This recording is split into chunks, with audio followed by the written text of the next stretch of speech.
What we have here is a RC four-wheel drive carbon salt chassis, although a bit modified. What I'm going to show you here today is what you'll need to do to install a dual motor setup. From the bottom here, you can see our original mounts for the transmission. What's happened here is that these bolt pattern has been shipped over 9 millimeters. This allows for the dual motor setup to sit up in there and have clearance from the back side to fit up alongside the inner part of the chassis. And from the side, you can also see that I have the battery tray or your ESC and receiver tray tilted at an angle to clear in the back, because where this would normally be mounted would be in the way of where the motors are up top. Now I'm going to just loosen a few bolts here and go into a little bit of what it would take to actually shift this bolt pattern over. It sounds easy just to shift the bolt pattern over 9 millimeters, but you need to do so somewhat accurately.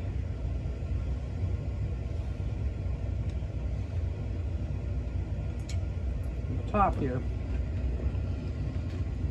the distance between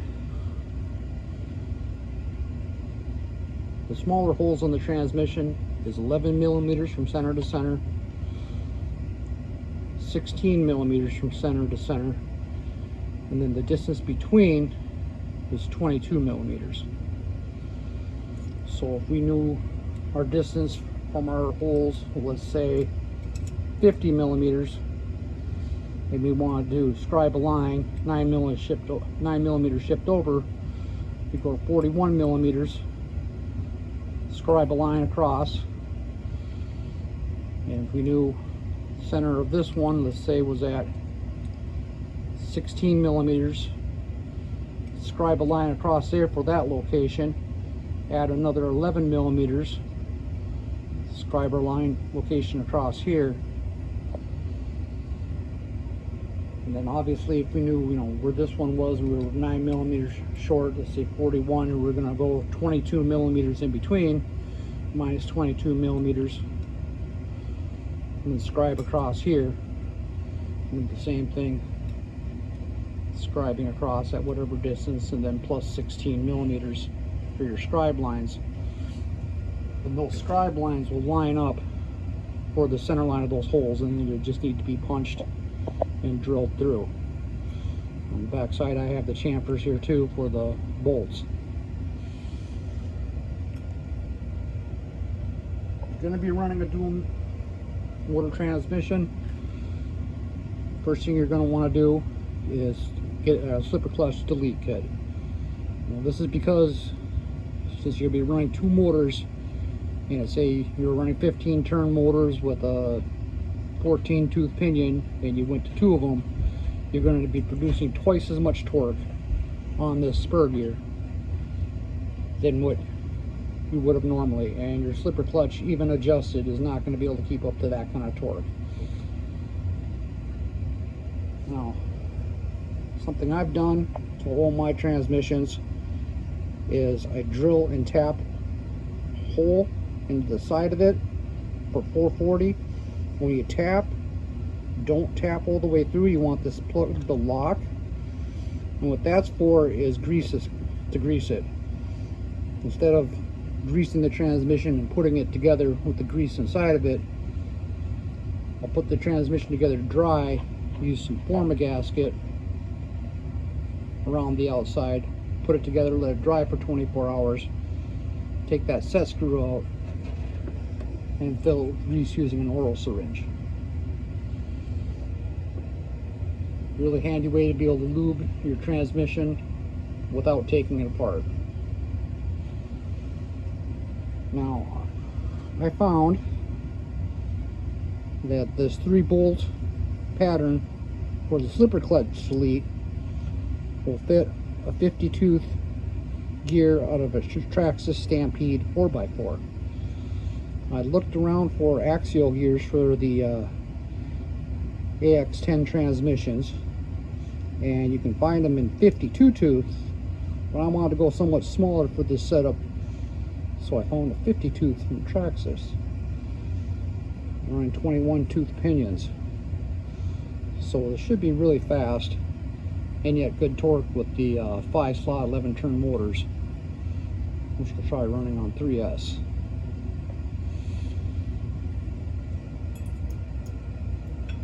That's that. Now, for those of you that have the RC 4-wheel drive carbon assault transmission, I highly suggest you bend yourself up a skid plate for the bottom here. This area along the carbon fiber chassis is very prone to contact because it is the breakover point between the front and rear wheels. If this gets hit hard, since it's carbon fiber, it will start splintering. What I've done is bent up a piece of 2mm thick aluminum plate here to act as a skid plate over that. And you can see some of the scratches along this skid plate here on the corners here. That would have been directly hitting or contacting this carbon fiber, which is going to start causing it to frayed or shear open and lose its strength. So anybody with one of these RC 4-wheel drive carbon assault chassis, I really implore you to bend up a piece of aluminum and use it as a skid plate here, because this will protect your chassis from all sorts of unwanted damage.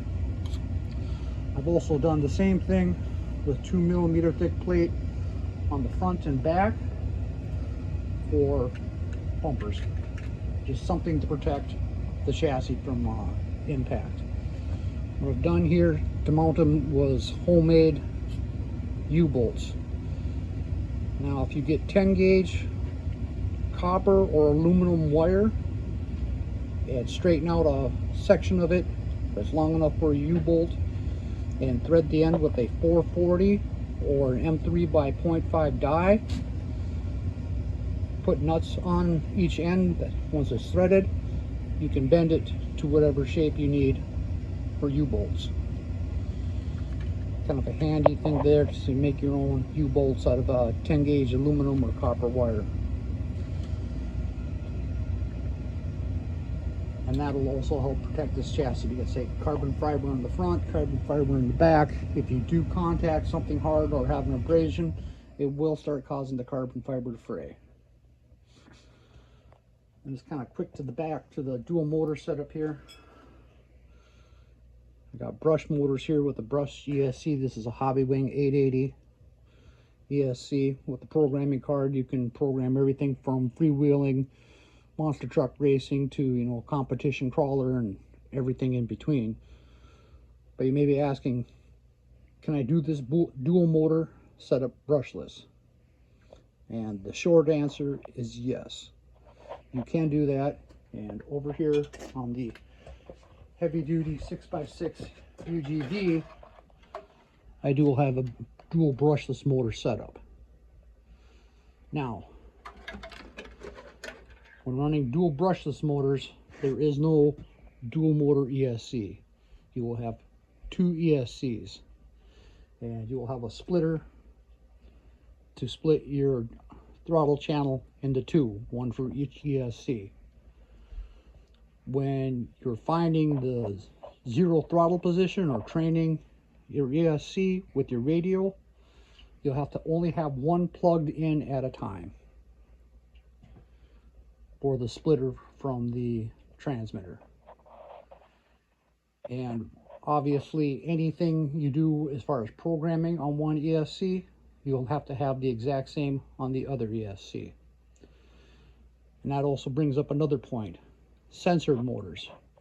These are censored motors, but the fact that I'm running two of them at once means that I have the censoring option turned off. So therefore, if one runs a little bit slower or a little bit faster than one for whatever reason, they're not fighting each other because the censoring isn't turned on. Another thing that's very important about running dual brushless systems is you're going to have 2 on-off switches. And since they're both hooked up to the same power and the same cable, but with a splitter for the receiver, when you turn them on, you'll have to turn them on both at the exact same time, and then the lights flashing should be in sequence. If you turn them both on and they start up and both lights do not flash in sequence, the motors aren't started properly, because the power from one, if you start it and then you start the other one, the first motor will go through its startup cycle, but the second one, since it's behind, it's back receiving signal through your splitter, and it will not go through its startup procedure like it's supposed to. So it's very important that you start them both at the same time and they go through their startup together, and then you should see both lights blinking and flashing at the same time. Now, as far as shutting them off, it doesn't really matter. You can shut off one and shut off the other because you're just turning them off. But that's what I got for you today. I hope it helps out. Thanks a lot.